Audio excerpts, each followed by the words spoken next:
असर तो बहुत पड़ जाएगा, क्योंकि अब कस्टमर भी अब बहुत समझदार हो गया है, वो भी हर चीज़ देख कर लेता है। अब डाबर का तो इतने सालों से हम लोग बेच रहे हैं और बहुत नाम है डाबर का भी। लेकिन अगर ऐसा है जैसा कि आप बता रहे हो, हमें तो पता नहीं है इस बारे में कि ऐसा कुछ ये फेल हुआ है। तो अगर ऐसा होता है और ये बात जब लोगों तक पहुंचेगी, तो डाबर का जैसे ये च्यवनप्राश है, शहर है, ये ऑप्शंस में फिर और भी कंपनियां बनाती हैं, तो कस्टमर शिफ्ट हो जाएगा और कंपनी पे। लेकिन जो सेल डाबर की है वो और प्रोडक्ट की इतनी है नहीं। और अगर मार्जिन भी देखा जाए तो डाबर कंपनी अच्छा मार्जिन देती है और अदर्स कंपनी नहीं देती है इतना, तो हमें फ़र्क तो पड़ेगा हमें काफ़ी। लेकिन ऐसे में जब ये फेल पाएगा तो सरकार को क्या लगता है कि इस पर सख्त कदम उठाना चाहिए या फिर इसकी शुद्धता पे बात करनी चाहिए? नहीं, शुद्धता पे बात करके फिर इसको चीज़ वो अगर जिस चीज़ में फेल हुआ है उसको उसको ठीक करेगी कंपनी, ठीक करे उसको। जो भी उनकी दिक्कत आई है प्रोडक्ट में, उसको वो उनको ठीक करना चाहिए, क्योंकि डाबर कोई छोटा नाम नहीं, बहुत बड़ा नाम है। अगर इनके साथ ऐसा कुछ हुआ है तो ठीक करे इसको, और फिर दोबारा से इनका वापस तो हो जाएगा। कस्टमर जो आते हैं आपके यहाँ क्या वो चेक करते हैं कि 100% ये शुद्ध है या नेचुरल है? कुछ करते हैं, कुछ नहीं करते। जो अवेयर हैं नहीं तो नॉर्मली तो लोग अब च्यवनप्राश ही है, च्यवनप्राश दे दो बेटा डाबर का ले जाते हैं, नाम से ही बिकता है, इनका इतना नाम हो गया है। कुछ कुछ कस्टमर हैं जो इतना देखते हैं तो वो चेक करते हैं, सारा देखते हैं। अब ये न्यूज़ आपके थ्रू पता लगेगी तो लोग तो फिर वो लेंगे ही नहीं।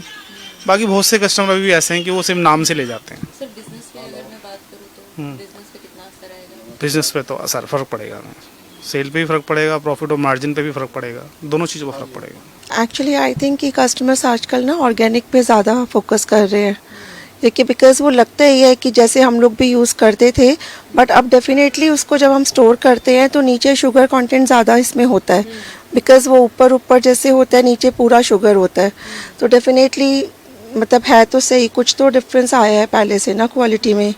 क्वालिटी वाइज तो थोड़ा डाउन हुआ है डेफिनेटली, बट हाँ जिनको नई अवेयरनेस है अभी लोगों में इतनी, वो तो डेफिनेटली जाएंगे डाबर पे।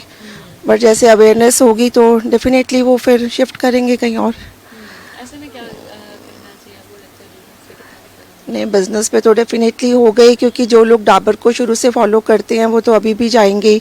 बट अगर उनको अवेयरनेस हो जाएगी तो फिर डेफिनेटली वो नहीं होगा, तो बिजनेस तो इफेक्ट हो गई। कस्टमर आते हैं तो क्या चेक करते हैं कि उस पर 100% हाँ, शुद्ध है? डेफिनेटली आजकल तो हर कोई इंग्रेडिएंट्स वगैरह पढ़ के ही लेता है ना, उसमें शुगर कंटेंट कितना है सब पढ़ते ही हैं।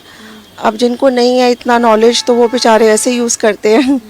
बट मैंने भी खुद यूज़ किया है, तो बट है इसमें शुगर कंटेंट काफ़ी ज़्यादा ही है अपना, तो लोग तो ऑर्गेनिक की तरफ ही अब शिफ्ट हो रहे हैं। खाद्य पदार्थ खरीदते समय पैकेट पर लिखे बड़े बड़े दावे अक्सर ग्राहकों का भरोसा जीत लेते हैं, लेकिन अब FSSAI की इस कार्रवाई ने साफ कर दिया है कि 100% शुद्ध या 100% नेचुरल जैसे दावे सिर्फ विज्ञापन का हिस्सा नहीं हो सकते, बल्कि उनके पीछे वैज्ञानिक प्रमाण भी होना जरूरी है। आने वाले दिनों में इस कार्रवाई का असर दूसरे फूड ब्रांड पर भी देखने को मिल सकता है, क्योंकि अब भ्रामक दावों पर नियामक की नज़र और सख्त होती हुई नज़र आ रही है। अभी जो हमारी बातें हुई हैं सभी कस्टमर और ग्राहकों से लेकर दुकानदारों तक की भी बात मैंने की है, सबका यही कहना है कि इस तरीके से जो डाबर बड़े बड़े वादे करते था, जिसपे शुद्ध की बातें की गई थी बाकायदा, लेकिन अब इसमें जो फेल होता हुआ नज़र आ रहा है, जिसमें बाकायदा ये फेल हुआ है, उसमें अब आने वाले दिनों में देखते हैं कि अदर ब्रांड पर भी इसका असर पड़ता है